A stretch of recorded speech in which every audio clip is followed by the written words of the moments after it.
In the shadow of the eponymous mountain lies the wasteland referred to as the Foot of Bargagor. It is home to the Orcish tribe called the Firewielders, as well as to many unforgiving beasts, from the undead to demons. While most travelers stay away from Bargagor for this very reason, the Firewielders cherish their homeland's perils. According to Orcish culture, only through constant conflict and danger can a people stay strong and persevere.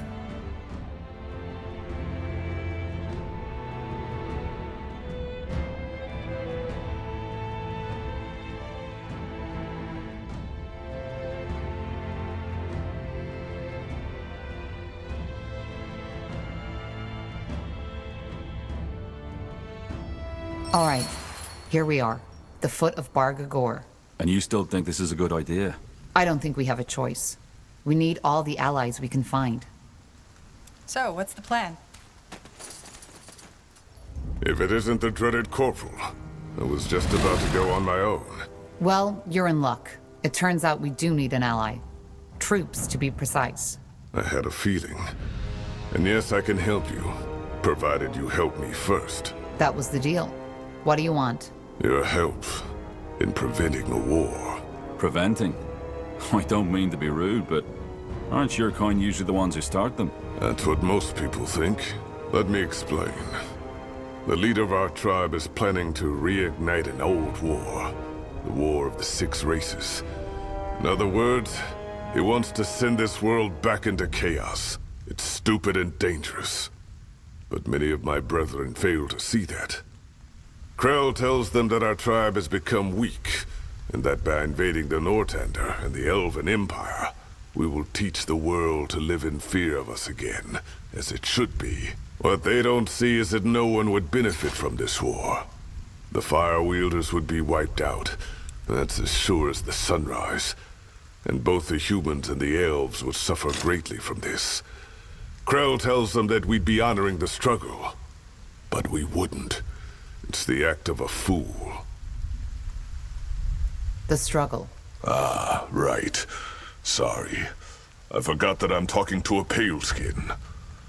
The struggle is the core of our culture. At the heart of everything that lives, there's conflict. The wolf hunts the deer runs from the wolf. Without the deer's flesh, the wolf dies. But if there were no wolf, so would the deer. Why? Because without an enemy, it would breed with no constraint. It would procreate until there's no more plants for the deer to eat. Their peace would be their doom. And it's the same with every being. Where there's no conflict, there's stagnation. And stagnation leads to downfall. This is why there has to be the struggle. But we shouldn't discuss this now. All you need to know is that Krell's actions are a threat. Not only to the Orcs, but also the other races. What is this Krell hoping to gain from it, then? Well, there's two reasons. First of all, the bloodburn. So the Orcs are suffering from it too? Yes, not as much as you humans do. But there have been outbreaks in some of the tribes. Krell claims that the humans and the elves have manufactured it to wipe us out. Which is why that war would be justified. That's absurd. Yes, and he knows it too. But that doesn't stop him from using it to rally the clans behind him nonetheless. And that's the second reason. Krell is a self-obsessed fool. He became High Chieftain with lies and false promises. And people have started to see through that. So now he has no choice but to act. I see. And what do you intend to do? Stop him. Orc culture is based on two pillars, strength and wisdom. And I will show him the power of the second one. By allying with a human and defeating Krell, the Firewielders will see that even an unlikely alliance can result in strength. So you want to fight him? Challenge him. But since he's a coward, I doubt he'll accept. Which is what you're here for. There's a second plan if the first one fails. And in return, I'll get troops. Yes. If I stop Krell, I will have the whole Firewielder tribe behind me. And I'll give you enough Orcish craftsmen and warriors to support your cause. Agreed. When are we planning to challenge him? Now, he has agreed to meet me, and I was just about to leave. One more thing. What's your name? Tahar. Good. Then let us be off Tahar. Krell will meet us northeast from here. Zaraka.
Fine. You got it.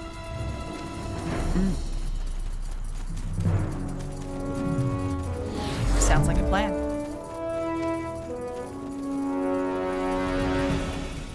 Watch out, undead. Sure. Sure. You read my mind.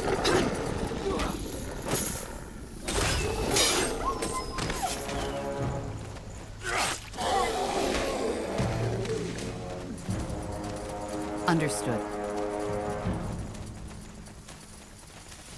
You got it. Gore, what's the meaning of this? Who are these paleskins? My allies. I'm here to challenge you to a duel, Krell. I will be the new High Chieftain of the Fire Wielders. I hope this is a joke. No.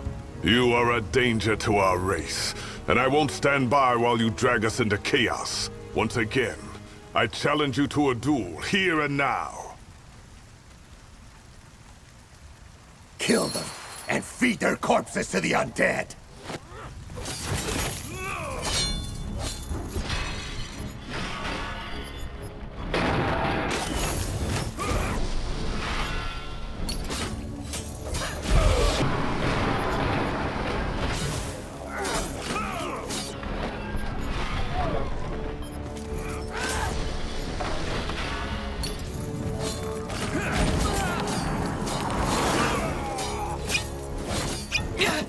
I need help over here.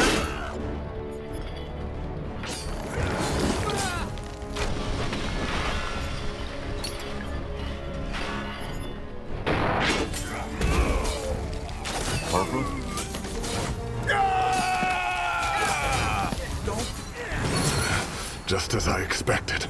Bloody coward. Time for our second plan. Which is? We'll storm his cow. What's a cow?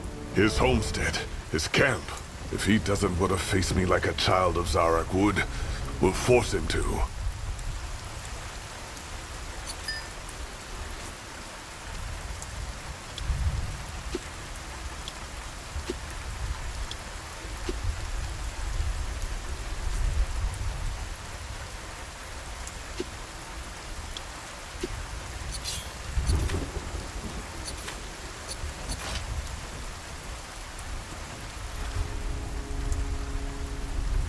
Is this really the only way? Can't you, I don't know, talk to him? About what? His delusion? Believe me, I've tried that for months. But we can't take on an entire army by ourselves. I know that, Tahar. But luckily I'm not the only fire wielder with sense left in him. There's a camp of my brethren nearby who've been sympathizing with my cause, and who promise me their support if push comes to shove. Follow me. Yes. Well, Bargagor isn't the most hospitable place on Io. So the answer is... Mini. Blasted armor. Did you hear that? Yes. and I'm not sure I like it. Shit. What in blazes are you doing here? Get out! That thing is huge.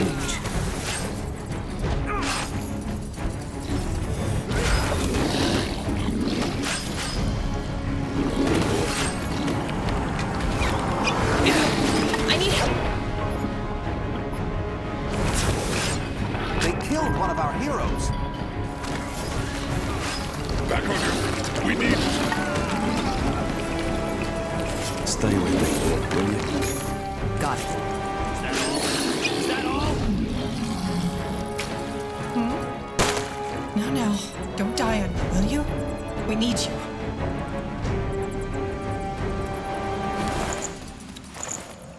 Shit. Shit! What did you do? Save your life? Oh, really? Well, thanks for nothing, Madam Hero. I invoked that demon. The Devourer. You? Why? To share a shrub of fucking grapes with her. To fight her, damn it! What did you think? Her? Yeah. I know that thing doesn't look like your average sailor man's fantasy. But according to the Encyclopedia Sinistra, Devourers only ever possess women. Thus the pronoun. You summoned a demon to fight it? Well, for that magic you carry in you, you certainly know shit about demonology. You're not a scholar, I take it? I was a battle mage. Royal Army. Figures. To learn how to control the demon race, you first need to fight it. Tame it, as we say. And guess what? That's just what I was trying to do until you popped in and nullified the fucking ritual. We found a bunch of mutilated goblins further up the cave. Did the Devourer do this? Yeah. I had some difficulties while casting the ritual, let's put it that way. A demon doesn't always show up where you want to conjure him. Sometimes when they sense something else near the gate, they simply materialize right there. In her case, it was the goblins. That was foolish. She might have left the cave and gone rampant in the cows. Well, she didn't, did she? And even if that would have been the case, you orcs know how to handle yourselves in battle. That's interesting. Can you tell me more about the process of taming a demon? What am I, your bloody teacher? Go read a book. So, you just came to this cave in Bargagor to battle a demon. Why should I tell you? You're the brooding type, aren't you? No. I just don't get why 4 strangers who just fucking interrupted my ritual now think I'm gonna tell them all about my life. Don't you have, I don't know, somewhere to go? We could use someone with your talents. Well, I hate to break it to you, but I'm not a mercenary. Now, if you'll excuse me. So Tahar, we're done here? Then let's get back to the task at hand. Wait, Tahar? As in, shit, you're his daughter? The betrayer's child? I am. Huh, that's unexpected. What in blazes are you doing here? I mean, shouldn't you be up in Greykeep with all your royal friends? I should, but things happened. You want to hear the story? Yeah, I think I do. The Bloodburn. Huh. Am I the only one who finds it fucking ironic that the leader of the Purity of Light is trying to save mankind? So far, all they did was torture and kill the living shit out of us. It's ironic. I agree. And suspicious if you ask me. But who am I to judge? You know, I've always been somewhat fascinated by your father. How so? Well, his methods might have been questionable, but he was damn right about everything he said. He saw this whole shit show coming before anyone else did. You mean the persecution of mages? Yeah. It has never been a secret that the people fear what they don't know, is it? It was only a question of time until that fucking hatred would pop open like a blister full of pus. Your father, Isamo Tahar, saw that coming and tried to stop it from happening. He had the guts to do what other people were too afraid to do. Well, his goal was right, but his methods were wrong. Yeah, the war is never pretty. Anyway, your story is as intriguing as your father's, I'll give you that. And since I don't exactly have many obligations, I'll take you up on your offer. If it still stands. Why the sudden change of mind? I told you. I like the idea of working with Isamo Tahar's living heir. And also I'm curious about what there is to this Bloodburn. Well then, welcome aboard.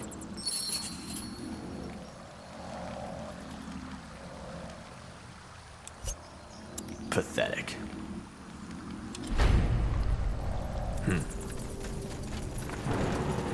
If your life depends on it.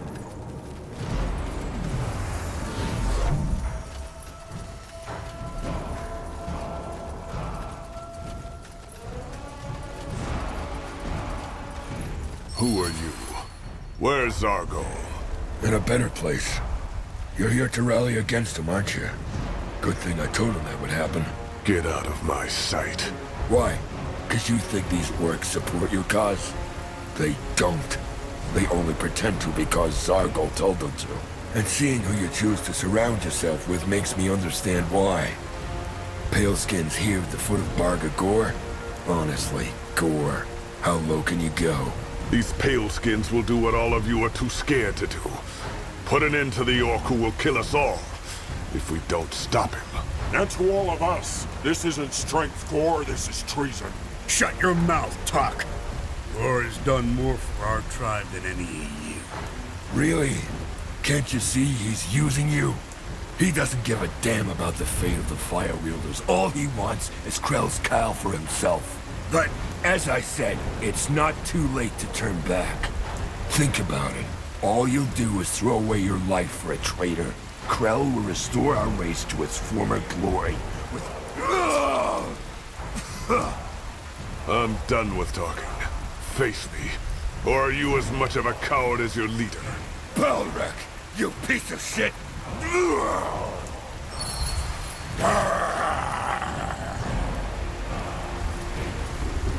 Kill the traitor! Let's burn him!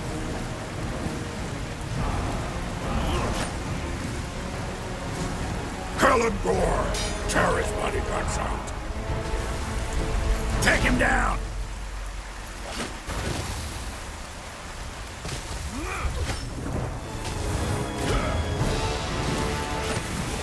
Kill him, Gore! Tear his bloody guts out! Just die already! Scum! It's decided.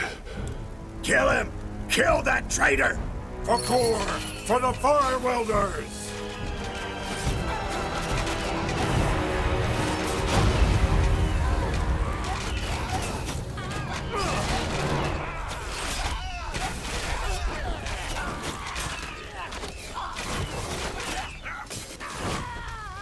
No! Bloody fools. You attacked him. If I hadn't, he would have drawn more on his side. How can you know that? I just do. And this piece of shit killed Zargo. He didn't deserve any better. Sorry, but this is nonsense. We've been here for not even an hour, and all you've done so far is slaughter each other. Are you done? Yeah, I am. And what now? Well, we have what we want. A base of operations. Now this is where you come in. If you remember, I saw what you did in Farlan's Hope. Leading those rosy-cheeked farm boys against the Ash Reavers and winning. That was impressive. Which is why I want your advice. I'm a shaman, not a tactician. You realize that I know nothing of orc tactics, don't you? Warfare is a worldwide art, Tahar. There's not much to know, apart from our weapons and our traditions. But I'll guide you. But will your brothers even follow me? No, but me. And I'll follow your advice. Also, they saw how you can fight. They know you're not a coward. Fair enough. What's the plan? Simple. Kill Krell. In theory, we could attack right now. But he'll know we're coming. So we need to think tactics. I'm all ears. We need to win the other clans. The Ka, the Nook, and the Kayran. Each of them have their own specialty, which we can use against Krell. The clans? I thought you're all fire wielders. We are, but unlike in your kind, a fire wielder isn't just a fire wielder. Every tribe has dozens of clans, different weapons, traditions, sometimes even different languages. I see. The Kayran, who are they? Outsiders, who mostly like to keep to themselves. They are extremely religious and devoted to Zarak. If the lands were less harsh on lone wolves, they would have probably formed their own tribe long ago. However, they are the best hunters the Orcs have to offer. They use javelins to attack from a distance. That could come in handy. Who are the Knock? The ones I'm most worried about. They are the most vicious and brutal fighters of our tribe, with an almost eerie tolerance for pain. Who, as you can guess, are all for Krell's madness. But I have a friend within their ranks. If we can find him, he might help us win them over. What about the car? They are probably the most civil of the clans, which is why I think they'll be more easily convinced to follow us. Their fighting style is the most balanced. Their fighters form the core of every ambush. Understood. So how do we win them over? There are two ways. Every clan has a champion, just as this one had Zargo. If we beat the champion, they will probably submit to our lead. Some of the clans are loyal to Krell, and will have heard of my treason by now. So they'll probably attack us on sight. In other words, blood will be spilled. Others, such as the K-Ran, may listen to reason. So there's another way than defeating their champion. As I said, there may be. We'll need to find out. And Krell won't stand by and watch. It'll be a while, but he'll strike soon enough. We have to be prepared. All right, I'll see what I can do.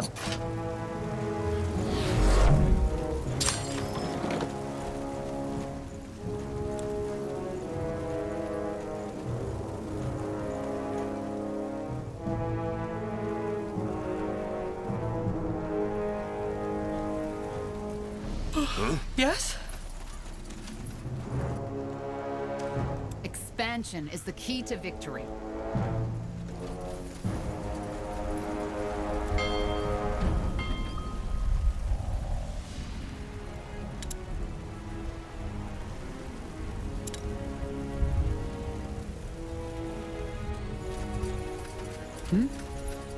Walking corpses. Take them down.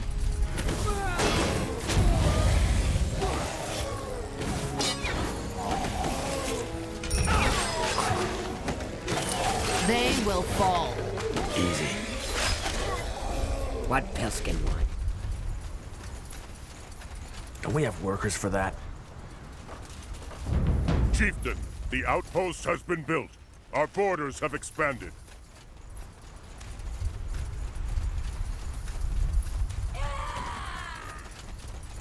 Leave it to me.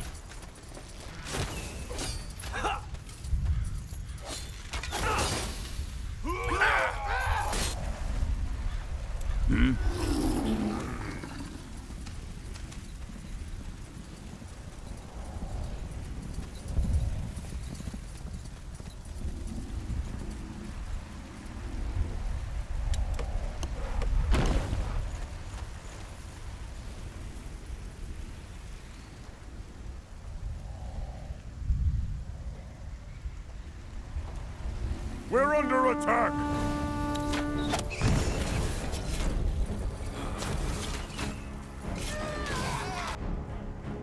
Well, child's play.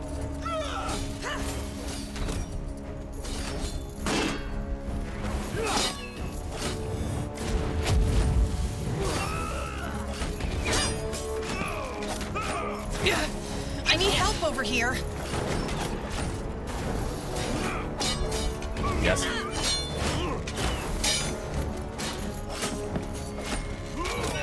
Building completed.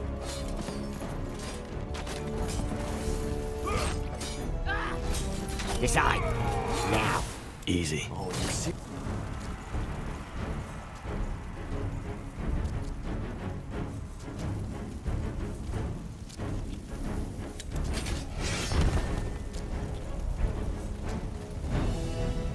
Corporal. We're under attack!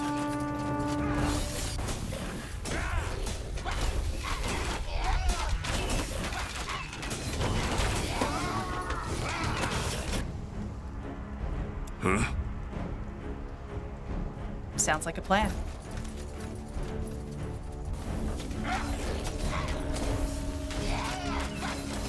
Zaraka. For the fire wielders!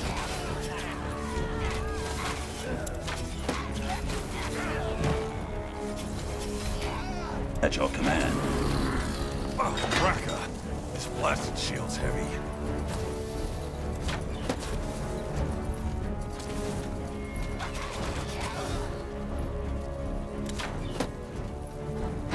Shots, brothers. Let's get this over with.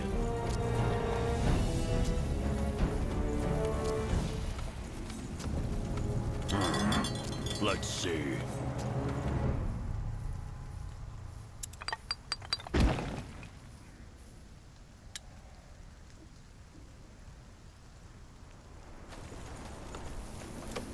Building completed.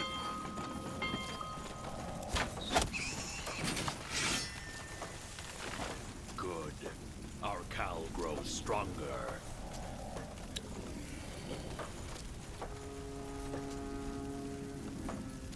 Building completed. What do we need? Expansion is the key to Building completed.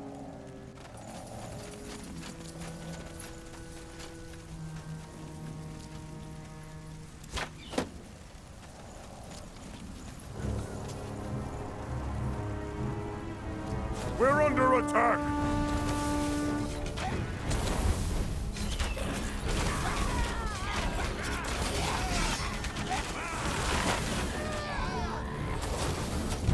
Chieftain, the outpost has been built.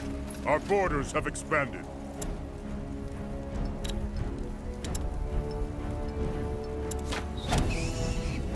Chieftain, we need to gather more wood.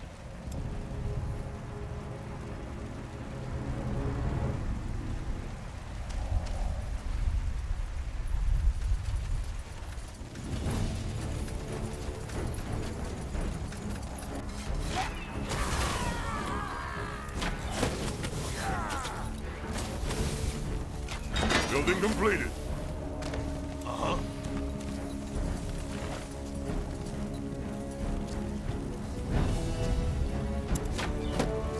Fair enough. Chieftain, we need to gather more wood.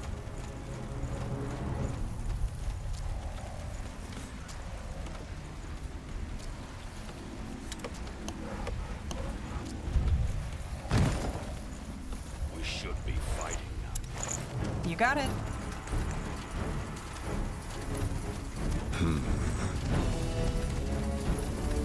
Yes, a good idea. Chieftain, the outpost has been built. Our borders have expanded. Don't worry, dearie. We'll fix you up in no time. That brute doesn't know how lucky he is to have you. Who are you talking to? What? I'm talking to the hammer, of course. The weapons deserve my attention much more than most orcs, let alone some pale-skinned vagabonds. Now, go away, will you? I need to get back to my magnum opus. What is my favorite alloy? Now that's an interesting question. I call it Burgle's Beautiful Brew, Triple B for short. I can't tell you what it is, but let's just say it melts the competition away. You'd really like to know, wouldn't you? It's the best kept secret in the kingdom. I can just tell you that the secret ingredient is a substance I call TLC. TLC? Tender love and care. Without TLC, my blades would have been no better than the wares of these talentless trolls. Tell me. About the fine art of forging? Fine. If you insist, I guess I can spare a minute. Forging new weapons is all about patience and care. That's not what I... Most orcish smiths are blasted idiots with no imagination. They can barely sharpen an axe, you see. Any third-rate moron can form a chunk of steel that resembles a weapon. But if your goal is to actually hurt something that isn't your arm, I wouldn't recommend trading with these cretins. Absolutely not. Chieftain, we need to gather more wood.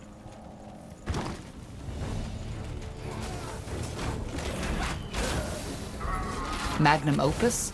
Oh, yes! I shall call it Zarak's Fang.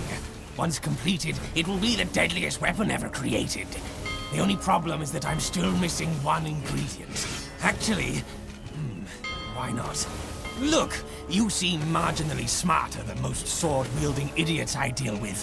What do you say? Do you want to be part of blacksmithing history and help me complete the blade? It's not like you have more important things to do. I don't. You will? Wonderful!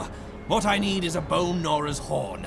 Admittedly, it is a ferocious beast, and there's a good chance the Nora will slowly tear you to pieces if you try to fight it. But then again, isn't that an acceptable risk when history is on the line? So, what do you say?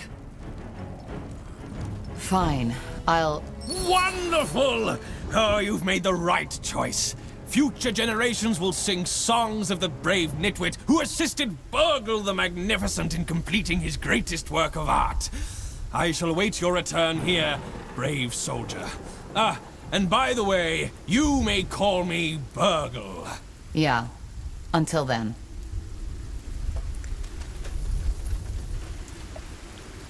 Now that was one strange fellow. I know. Most people call him Burgal the Smith. He's special. I saw that. What's the matter with him? Well, apparently he had a crazy mother who mixed all sorts of strange mushrooms into his stew. She thought it would make him gifted. It worked, but at a price. He seems to think he's some kind of noble craftsman and spins all day at his anvil, working on his axes. But he knows his craft, that's for sure. If we find that horn for him, it'll be worth the effort. Zarek guides me. Sounds like a plan.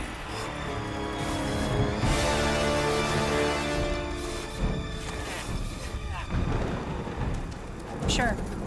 Really?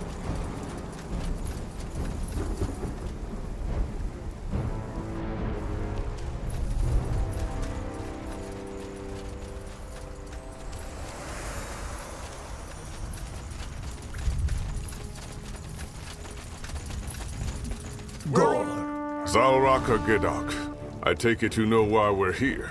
Not for our fabled wyvern stew, I assume. We need your javelins. Krell has gone mad and you know it. If he starts the war he's planning, it'll be the end of your clan as well as mine. I know. Then you'll join us. Yes. Under one condition. Bring me Zarek's token. If you are truly chosen to lead us, Zarek will send us a sign. If not, you're just another imposter. What is Zarek's token? An old orc tradition. The skull of the mightiest warrior within a tribe. And which one would that be? That's the problem. If we give him the wrong one, he will see the prophecy has failed and attack us. This is ridiculous. It's an ancient ceremony. We either take the risk or challenge their champion directly. It's up to us. Made your choice?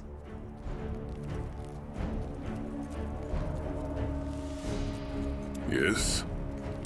We've no more room for troops. We need to improve our outposts. Corporal.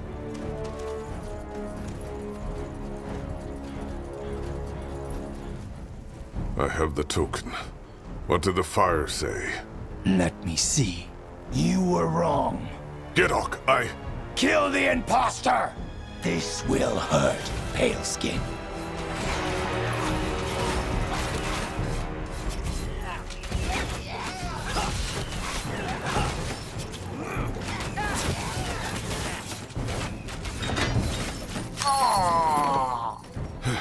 Balraka, stop! This is over. Your champion has been defeated. Troops have expanded. Got it.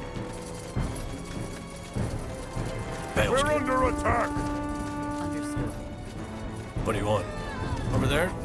All right. Just give the word. Building completed. Huh?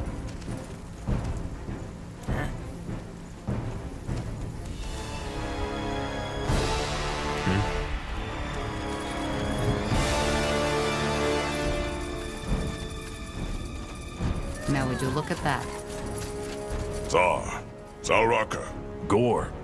Who are these pale skins? Allies. You can trust them. Zara needs your help, just as we discussed. The rebellion has started. We need the Nook. You know what you're asking of me, right? This is betrayal. There's no other option. I know. All right. All right, I'll help you. But there's one thing I want in return. That bastard, Ugal. I want his head. The Kayran clan's champion?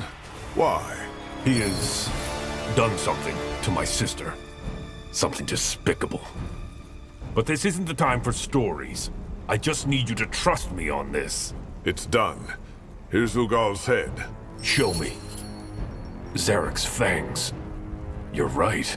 You don't sound too happy about this. I don't know. All these years, I've been waiting for this. But now, well, he chose his own fate.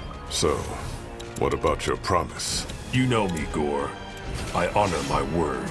I'll lure our champion here, so he will be on his own.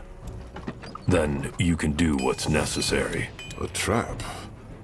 Will the Nock still follow us if we defeat their champion that way? They will. Whoever is foolish enough to fall for a scheme is as weak as someone who dies in battle.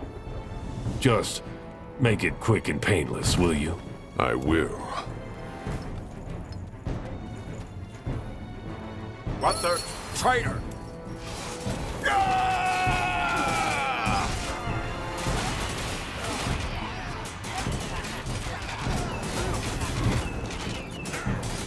Good news. We finished researching a new technology. He's dead. Yes, a coward's move. But we probably saved many lives that way. Let's hope the Nock will follow us, despite that.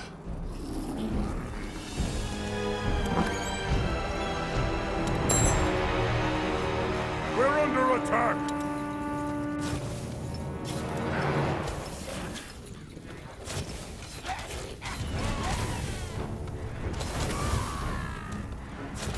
Our workers are under attack.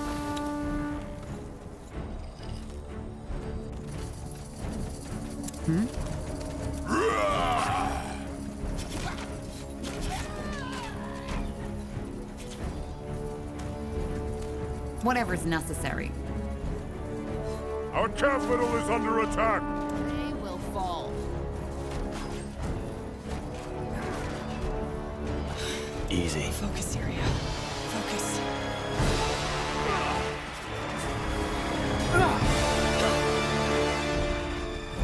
Leave it to me. You'll regret this.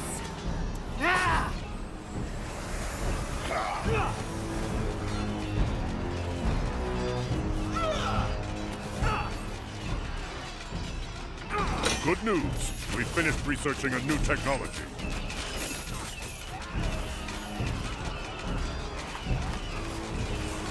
For the Fire Wielders!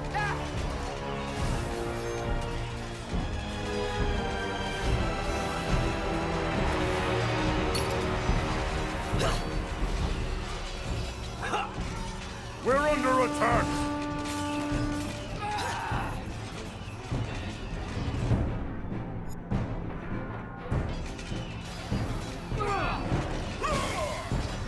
Oh, you're serious about this, aren't you? Fine.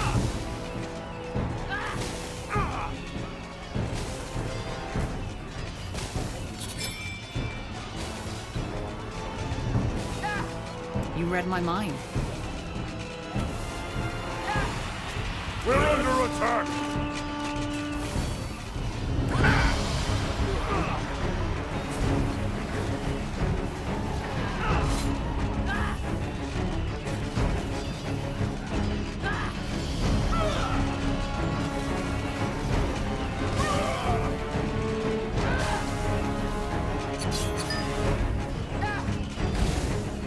Shit! We're under attack!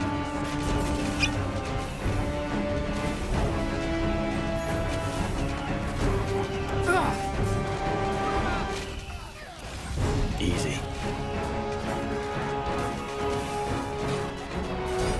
All right, here goes nothing. Damn it! I need healing. Pathetic. They got one of our heroes! need you. Fair enough. Let's do this.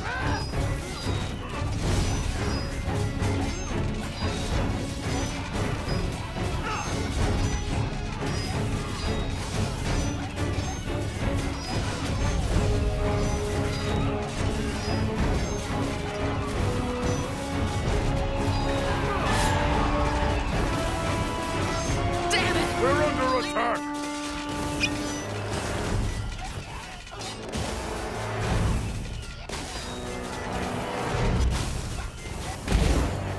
Our capital is under attack!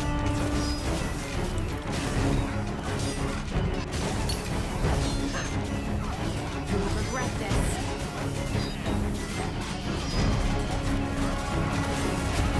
Shit. Here we go. Help me, for heck's We're sake! under attack!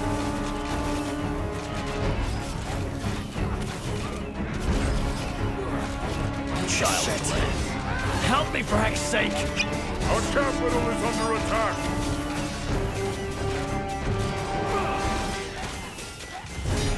Shit. They got one of our heroes! Come on! Don't die on us now! It's done. His Cal is destroyed. But where's Krell? Hiding, I guess. Just as... Enough. Elder Zilrak, where is Krell? In the pit. There shall be no more bloodshed. He will now face you as he should have from the start. Will he? So far all he's done is run. Well, he can't anymore. This is Zarek's will, and he knows it. Follow me. Fine. Lead the way.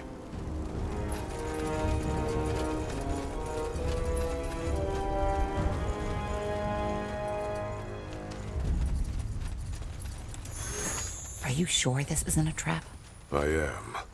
Zilrak is the eldest priest of the Fire Wielders. He's been opposing Krell from the start.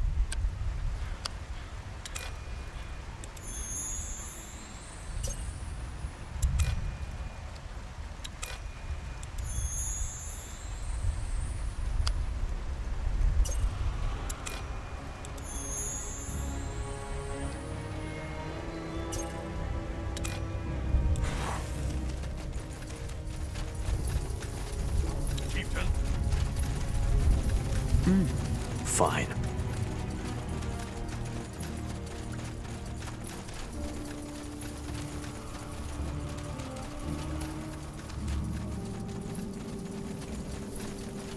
Will do. Really?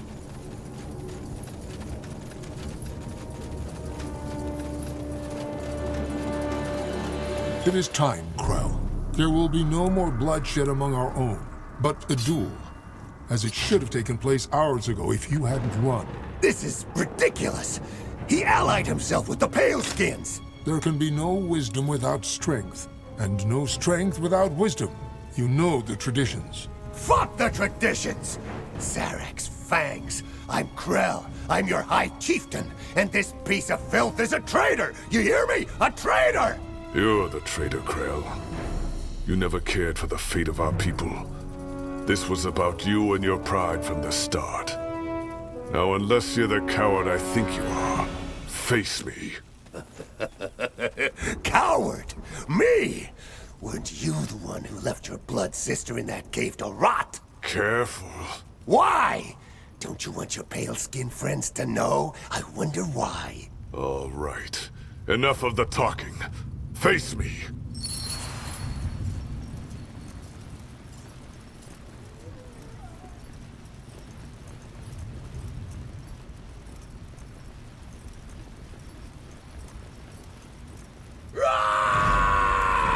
It has begun.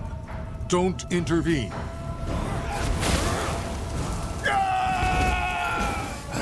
Bloody traitor! You won't get away with this!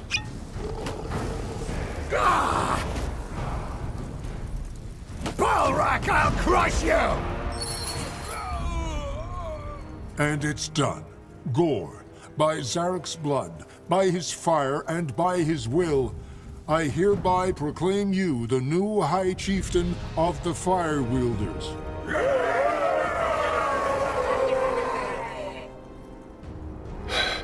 Thank you. I know many of you have lost kin today. It was a battle that could have been avoided. But it was necessary.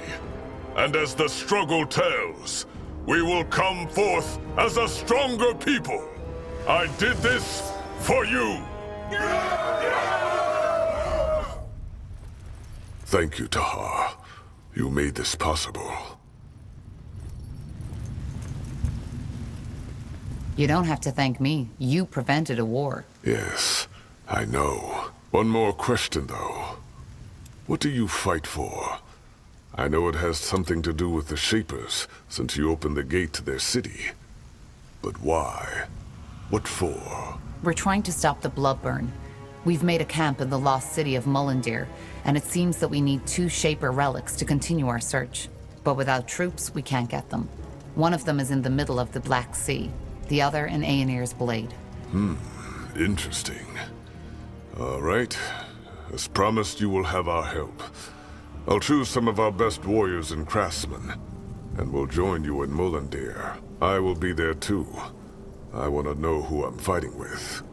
Until then, Tahar. And may your blood never boil.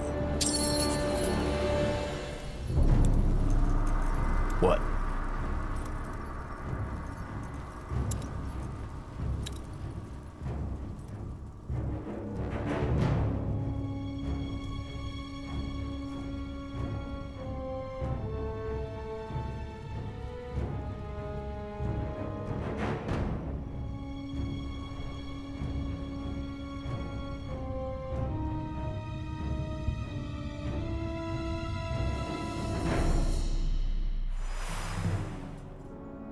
So, this'll be our base, won't it? I guess so, yes. Nihalf's hammer. How about a tad more enthusiasm? We're in the ancient city of the Shapers. If anything, we should feel honored. Well, let's just hope the city's defenses work better for us than they did for them.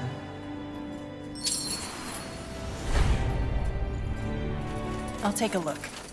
Zal Raka. Gore, how are you and the Firewielders settling in? All right, I guess. Nonetheless, Tahar, I have to say it. I don't like this place. Not at all. Why not? Well, I guess it's the people who once lived here. The Shapers.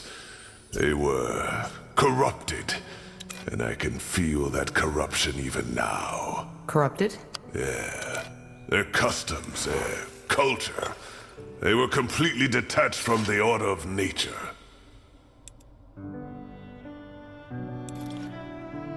How so? Do you even need to ask?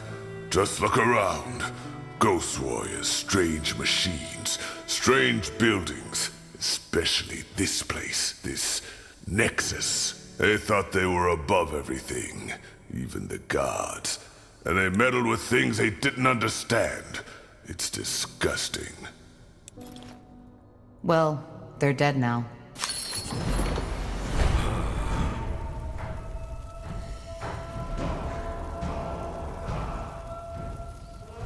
In any case, with our new allies, we should be able to go look for the stones.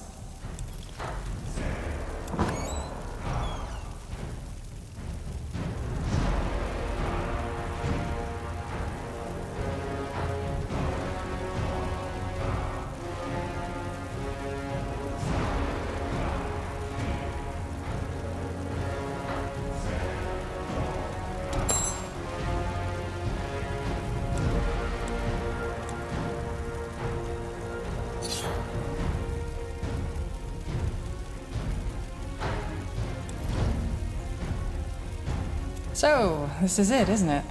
Our base of operations? So it seems. An ancient Shaper city on a quest to find a cure for the Bloodburn. And we're working for the purity of light. Sounds crazy if you say it like that. Just some weeks ago, I thought I'd be in Greyfell now, trying to make a fresh start as an innkeep. Innkeep? You? Hey, don't laugh. What's wrong with some honest work after years of defiling on the road? Getting up early in the morning, setting the tables, serving mulled wine and stew to tired, weary souls. Just a simple, honest life. So you'd leave it all behind? The adventuring? You know. People always act as if these decisions are final. The only way to find out how much I'd like that kind of life is by taking a chance, isn't it? And if one day I wake up and find myself in need of a change, I can still pack up my things and hit the road again. Upsides of elven blood. There's plenty of time. Innkeeping is fun, until you find yourself on your knees at dawn, cleaning up the puddles of vomit and beer these tired, weary souls left behind when they were done carousing. Quite the cynic, aren't you? For what it's worth, I enjoy your company. Sure you do. Who else would patch you up after the next monumental battle? Anyway, talk later, shall we? I'm sure you've got battles to prepare. Uh-huh. Corporal? Need anything? Could you tell me a bit about your homeland? Finn and Mir? Well, it's not my homeland anymore, but yeah, shoot. What role does magic play among elves? It's everywhere. Magic is considered a gift of Ellen, and it defines your standing in every possible way.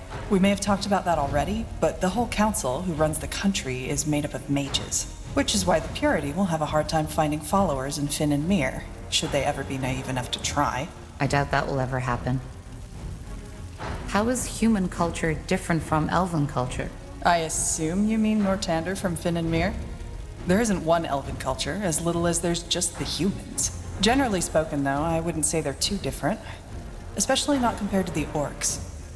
Life is a lot slower, mainly due to our lifespan, and elves are even more defined by tradition than humans. They revere nature and value tradition and rules above all else, and they are extremely aware of what they say, how they say it, and to whom. Which also makes it very easy to offend an elf. I'm an exception in that regard, but that was something my vagrant years taught me. But then again, not all elves are like that. There are some who care as little about Ellen the White Tree and the traditions as a troll cares about his morning toilet. Elves have a very long lifespan. What's it like to live for so long? Hard to say, since I don't know what a human body feels like. As an elf, you simply take it for granted. When I first realized how short a human life is during my travels, I was baffled. I've been on this world for 39 years now, and in the elven world, I'm hardly considered an adult. Here, I'd have delivered my 7th child by now. It's strange. That's the best way to describe it. But you know what I eventually came to realize? Tell me. That age doesn't necessarily make you wiser. I've talked to 30-year-old humans who understood more of the world than the ancient seers of Finn and Mir. It's all about experiences. Interesting. Sure. What? This might sound odd, but why did you join me? It was me the Harbinger wanted. Why are you asking? If you want me to leave, you can just say it. No hard feelings. No, I just want to understand. You've been putting yourself in a lot of danger for our cause. I guess so. Well, I hate to disappoint, but I don't think there's a particular reason. As you pointed out in the prison, I'm a fugitive as much as you are, and my best chance of survival was sticking with you. Tell me about your time on the road. What was it like? Is that a command, Corporal? Please. All right, but I'm afraid there isn't so much to tell. Have you ever been on the road by yourself? A long time ago. Yeah. Well, then you know how wearisome it can get. Sleeping under the stars sounds romantic at first, until you realize that most of the time it's sleeping in the mud, in drizzle. Most of the time, your stomach and your purse are empty, and your feet are full of blisters. And, of course, there's the constant danger. Especially if you're traveling on your own. Did you ever have a companion? Some, yeah, but most of it was just temporary. Though there was one I traveled with for longer. Quentin. How did you meet? Coincidence. A small town between Finn and Mir and Lar. We played dice together and he cheated. When I called him out on it, he tried to turn tail. But one of the other guests stopped him for me. They wanted to go give him a beating, but I told them to stop. He gave me back my money and we started talking. And, believe it or not, we found that we got along quite well. So you started traveling together? With a thief? I wouldn't call him that. He was just young and careless. We ended up traveling for almost a year. Too much, Dad. What was his story? Where was he headed? Into the blue, same as me. He had quite an interesting task, but I wouldn't feel comfortable sharing it with you, to be honest. He wouldn't want that. I see. What was your relationship? You mean... No, we were just friends. He was way too young for my liking, and I think I was too old for him. We were more like sister and brother. Huh. So how did you split up? What happened? Nothing dramatic. We came by a village and decided to rest there for a while. The roads had become quite dangerous due to the mage wars, and we didn't want to go out unprepared. I did some healing for the villagers, and he helped out the local smith. He liked it. Then the smith wanted him as an apprentice, so he stayed.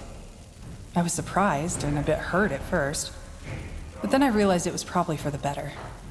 I still think of him sometimes, though. Huh. And how did you make a living? That was the easiest part. I healed people. With light magic? Yes and no. It was my magic that mended the wounds, but since mages are often met with suspicion, how shall I say, got a little creative. Frankly put, whenever I treated someone, I gave them a magical potion to drink, which was just water mixed with some harmless herb to give it color. The rest was laying on hands to help the potion's effect, which was pure light magic and how I did the actual healing. And that worked? Better than you'd think. People were fighting over my panacea as if I was Ellen incarnate, while cursing the evil defilers who had caused this war. Ironic, isn't it? Do you miss it sometimes? The vagabond life? Well, we're still vagabonds somehow, aren't we? But I know what you mean. And yeah, I sometimes do. The wind on my skin, the vastness of the wildlands, and the fact that all you have to think about is the mile ahead of you. It's another world. There was this one night I'll never forget. I had made a camp at a clearing, set up campfire, and I was leaning against a tree, slowly drifting toward sleep. Then, all of a sudden, it started to rain. Not just the usual drizzle, it was bucketing down, drowning everything, the earth, the noise, the plants around me. My first impulse was to jump up, to find shelter, get my things into the dry. But I didn't. Instead, I saw. I don't know how else to put it. All of a sudden, there was this deep sense of peace. As if all my life I had been chasing something without knowing it myself. And in that moment had found it. So I just watched. I sat there and I watched. That feeling lasted until the sun came up. And then I fell asleep. When I woke up, it was gone. That sounds beautiful. And a bit dramatic. But yeah, it was beautiful. I've never felt something like that again. And what do you make of it now? Truth be told, I don't know. But it changed something. Even though I cannot say what it is. What's next? So, this is it? Your fabled fortress? You don't sound... It'll do. All I need is a good forge. My ingenious mind will do the rest. Though these orcish smiths you've employed so far certainly don't deserve that title. What do you mean? Because they are amateurs, and that's putting it lightly. Just give me some coin for material and send them my way. Then I can teach them what a true orcish axe or armor should look like.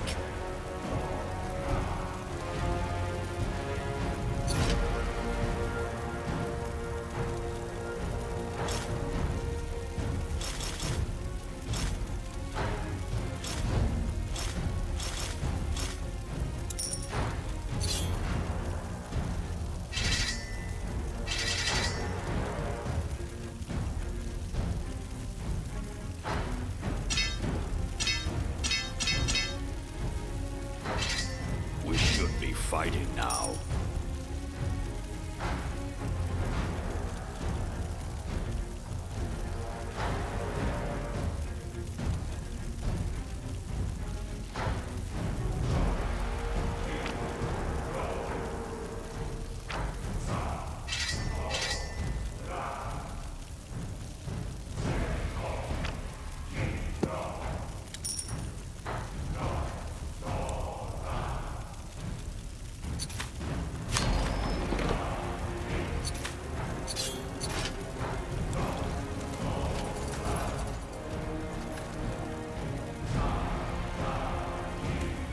Will do.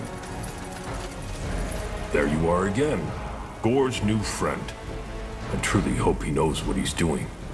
Orcs following the orders of a pale skin. That hasn't happened before. But, to be fair, you've given me little reason to distrust you. You did great in that battle against Krell. Thank you. So you're the commander of the Fire Wielders? Chieftain. And I serve Gore, our High Chieftain, who follows your advice. In other words, I'm the third down the list. Mainly, I'm here to make sure our warriors stay in shape and are well equipped. And if you're willing to invest some coin, I might even come up with a way to permanently increase their strength. I want to train the Fire Wielders. All right. Here's what we can do.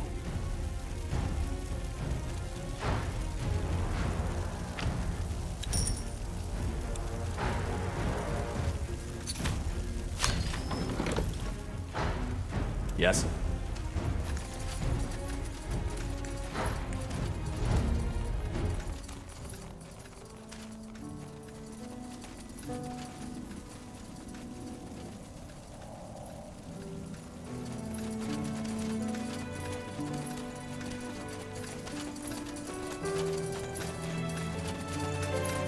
Made yourself comfortable? Comfortable? Believe me, being comfortable is the last thing on my mind right now. Just look at this place. A Shaper city. Don't you feel it too? This sense of divinity? You seem to be quite excited to be here. Why, of course I am. Tahar, I'm not sure if you understand how much this means to me. The forgotten city of Mullendir, the heritage of the Shapers. Since my childhood days, I've dreamed of this. I suppose what I'm trying to say is, thank you. You and the Harbinger have made this dream come true. Well, all we did was save you from the Orcs. You were the one who found the entrance. You make it sound as if saving me from those greenskins was an easy feat. It wasn't. Anything else I can help you with? If not, I'd like to take another look at that rune LeCain gave us. It's at least as amazing as this place. Yes? Tahar, may I help you with something? Goodbye.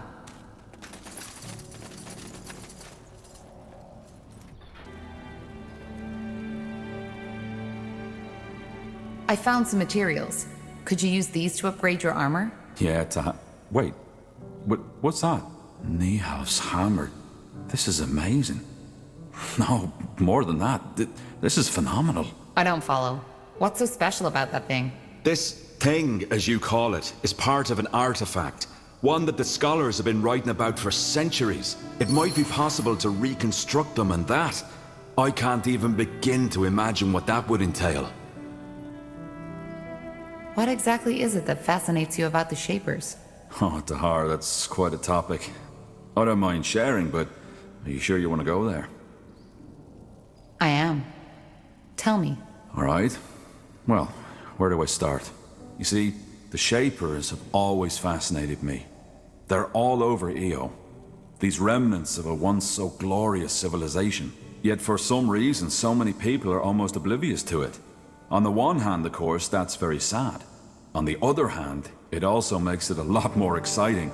It's like I'm a treasure hunter, only that everyone else fails to see the treasures around us. Tell me, Tahar, when seeing all of this, don't you sometimes feel like you're exploring a childhood dream? The kind of world the poets and the bards always spoke of? Sometimes, yes.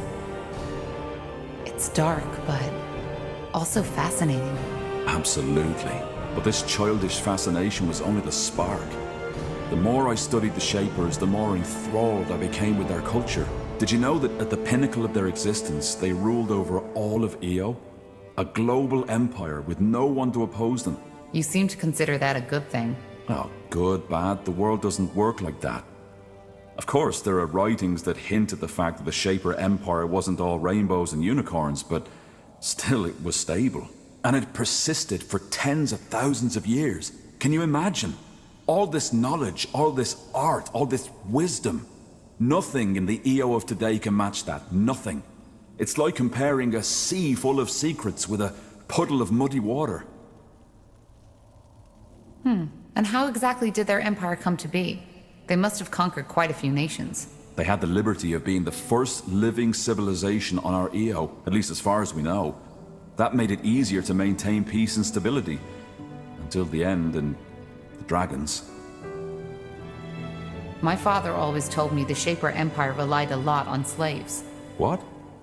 No, that's rubbish. The Shapers had castes, yes, and it's probably the lower castes your father was referring to. But to call these slaves is like calling, say, a tanner who was born outside a royal family a slave, just because he'll never be a king. And even the very lowest caste, the Zalanyur, always had enough to eat, a roof over their heads, and could, without paying a single coin, get themselves healed by a cleric if they needed to. So if you think that's unjust, go ahead. Ask an Everlight beggar which era he'd rather live in.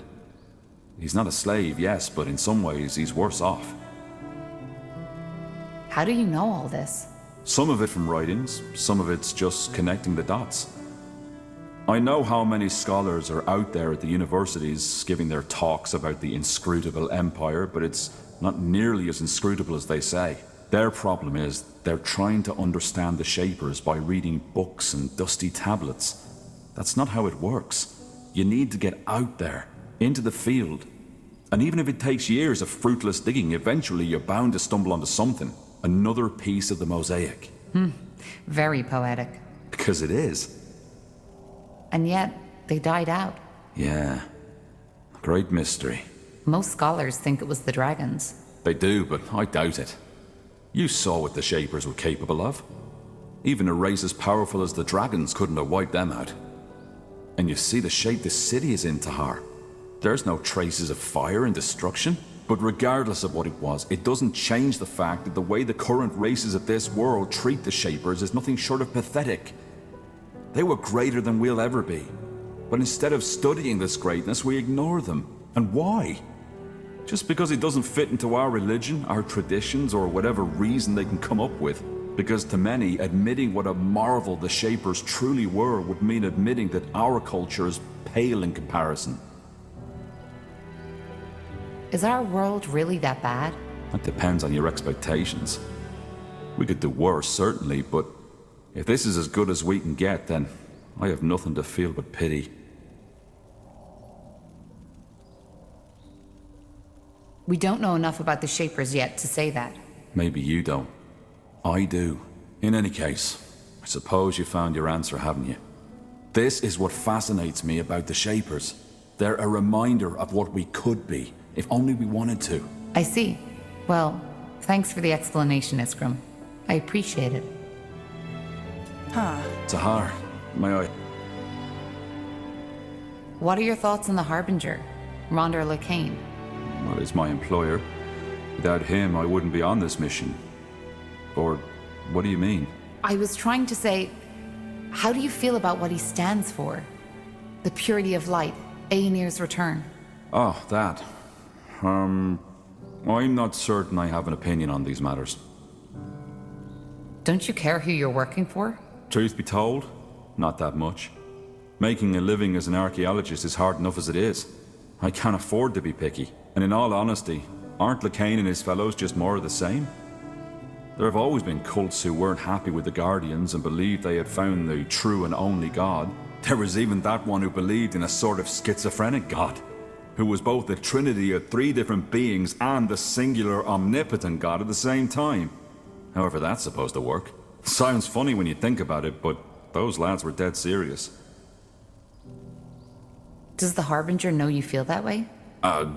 No, I guess not, but he doesn't need to know about that, does he? So you don't believe in Aenir's return, in the new world? No, I don't. But there's truth to what the purity claims. The Guardians have been unusually silent. Yeah, because maybe they finally realized how silly and ungrateful most of their creations are and decided not to bother anymore. What I'm trying to say is, there could be all kinds of reasons why they've withdrawn. And I doubt a bonkers robe-wearing lad such as Lacane knows the answer. So you think the purity is harmless? Of course they are. And like any other fanatic, he and his fellows will go down once people realize his God doesn't have all the answers. Maybe you're right. I certainly hope so. There's something I've been wondering about. How did your cooperation with the Harbinger begin? Well, that was simple. I was in Everlight at the time, on request of a nobleman. He'd hired me to do some work on an artifact collection of his. One night, a courier contacted me and gave me a letter. The message outlined the mission and the pay, even though the latter was almost irrelevant to me once I realized what it was that Lacane wanted me to find.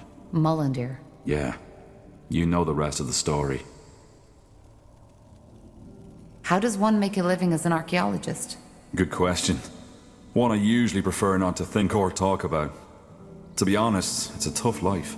For some obscure reason, only very few scholars take interest in the Shaper or the Hibernian culture, even though there is so much to be found. It's a shame. Like what? What is there to be found? What? You mean apart from monumental steel constructs, ghost warriors, and a city full of ancient secrets to be discovered? A lot. But that's another topic. How do you explain that lack of interest? Well, what do you think? Ignorance. No matter if it's orcs, elves... Huh? I'll be off. Yeah, do you need... How does one... For some obscure reason... How do you explain... Well, what do you think? Ignorance. No matter if it's orcs, elves, dwarves, or humans. We're all terribly bad at learning from the past. Blasted, there's so much to be found, so much to be explored. Not just riches, but the technology, wisdom, and ancient secrets. But no, for some reason, the people with the coin just don't care. The only ones who even try to access this treasure are incompetent amateur treasure hunters, who usually get their heads chopped off by the first defense mechanism they walk into. True. It's a pity. Well, I suppose that answers your question. The life of an archaeologist is hard, and there have been times where I questioned if... well, if all the sacrifices I've made were worth it. Yet, here I am now. I've been meaning to ask you, how does a dwarf end up so far from the Windwall Mountains? Let's not talk about this now, shall we? Maybe later. All right, sure. Sorry, I didn't mean to. No sweat, Tahar. It's fine. Found out anything new about the rune? Well, nothing major, but still. Yes? I think that with the way we're using the rune right now, we're basically only scratching the surface. There's so much more it can do. Just think of the Ghost Watchers. What drives me mad, though, is that I just can't seem to figure out the details. It's like holding Nihal's hammer in your hands and not knowing how to use it. I see. Goodbye. Well?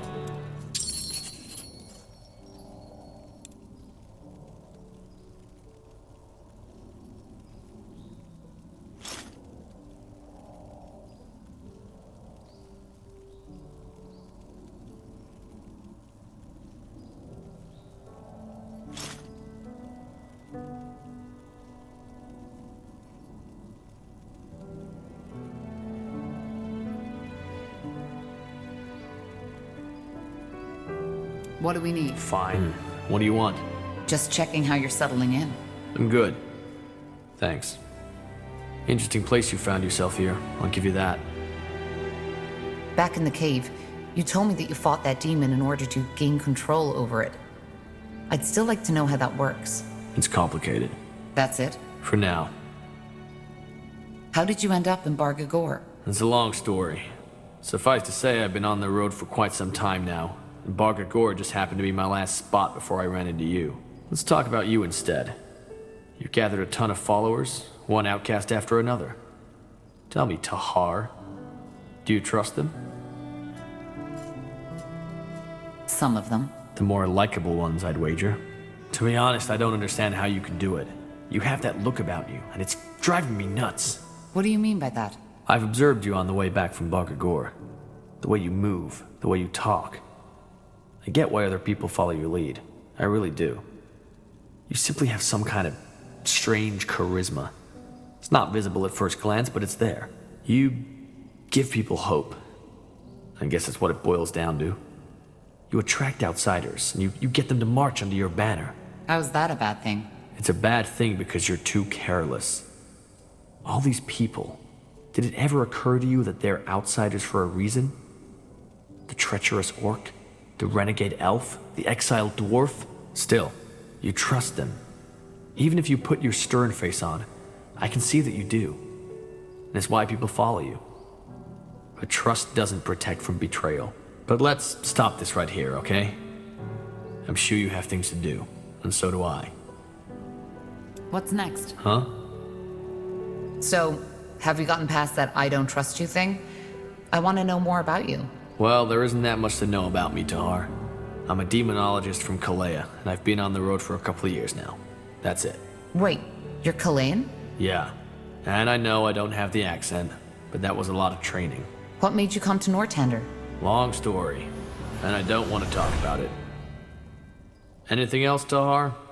If not, let me get back to my grimoire. Can you tell me more about Kalea? What's it like there? It's a pretty general question, Corporal. What are Kalayans like, compared to Nortandians? Huh. Good question.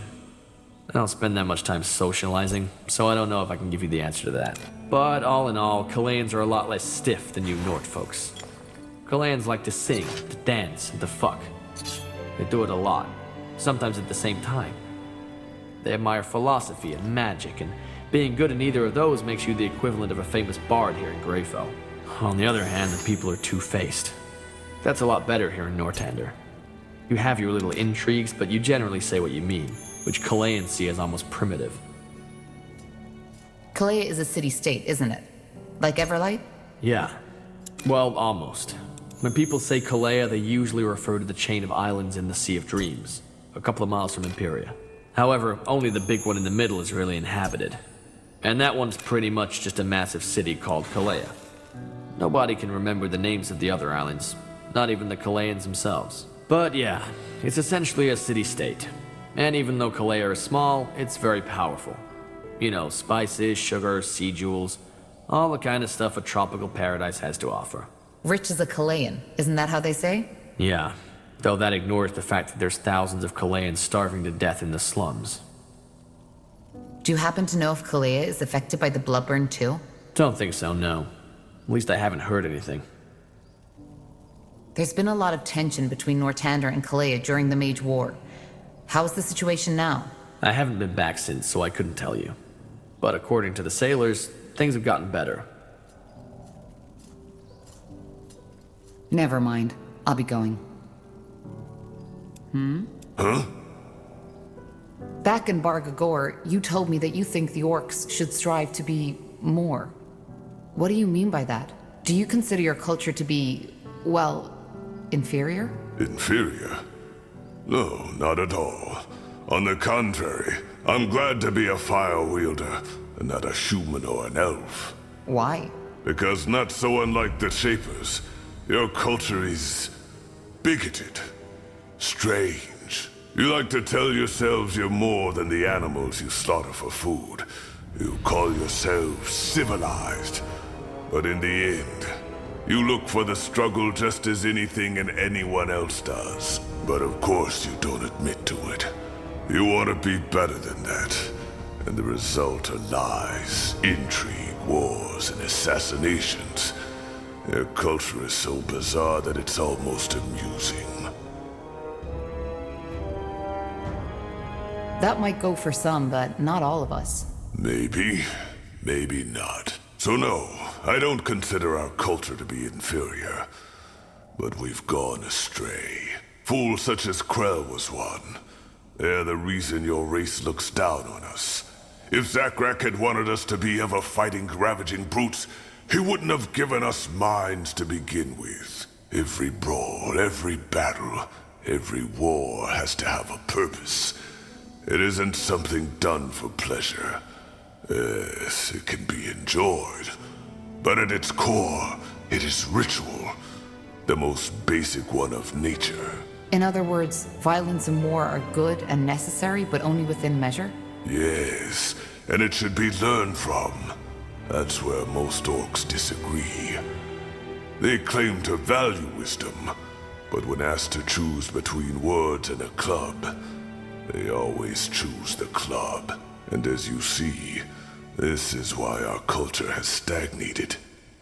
In its current state, there will never be an Orc empire, a great tribe, or the earth-shaking horde Zarek envisioned. So what you want is to lead your people to a better future. You make it sound so dramatic. For now, the Fire Wielders are a good start. And by helping you, they will hopefully see that diplomacy and strength don't always contradict each other. After that, we shall see. Don't you think a world without violence is possible? No. Why? Isn't that what we should all aspire to? We should aspire to a lot of things. But tell me, Tahar, this world has existed for millennia. And has there ever been peace? Lasting peace? No. Exactly. And you don't think there's a reason for this? As I said, our very existence is based on conflict. Finding food, not freezing to death. Living means to struggle. Your people, with your warm clothes and banquets, try all in your power to forget that fact. But you can't, because ultimately, there's as much thirst for struggle in you as in an Orc. What we Orcs believe is that we should embrace it, that we should just face the truth, even if it's ugly. That the ways of nature can't be changed by its creation. It's like fighting the tides. So, what? Do we just kill each other whenever we feel like it? No. What we need is a way to channel our urges. Ceremonial battles, arenas, a society that is centered around survival and strength, and gains, rather than loses stability from it. Because if we simply suppress these urges, such as humans, the elves, and the dwarves do, they will at one point only erupt even more violently.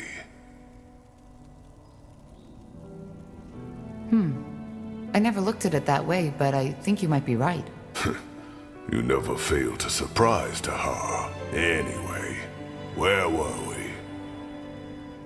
Did you always have these ambitions? No. Then where do they come from? None of your business, Tahar. Sorry. All right. Well, thanks for explaining. Sure.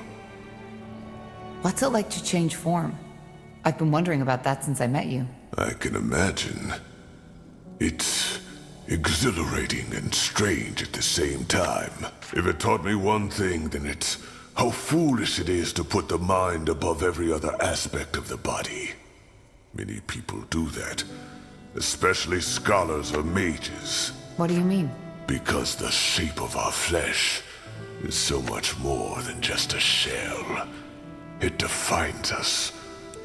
When I take on the form of a wolf, for example, this wolf isn't just me with fangs and paws. It's a different version of myself. A different version?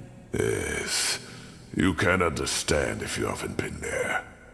But I guess you could say that when I'm taking on a creature's form, a part of my mind gets infused with that creature's essence. The thirst for the hunt. Thinking as part of a pack, just to name the most obvious aspects. They meld with my mind. When I was young and first started shifting, the creature always dominated. It was like a feverish dream, and I had almost no control over my actions. With time, it got better. Did you ever completely lose control when you were in another form? In the beginning, yes. But the Elder always made sure I was in a controlled environment when I did my first transformations.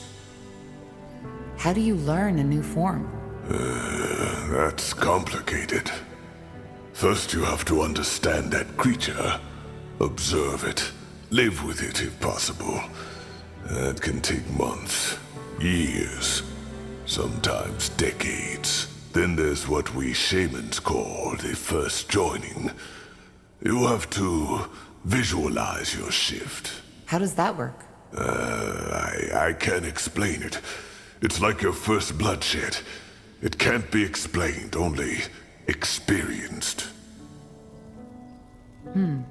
So, in theory, could you transform into anything?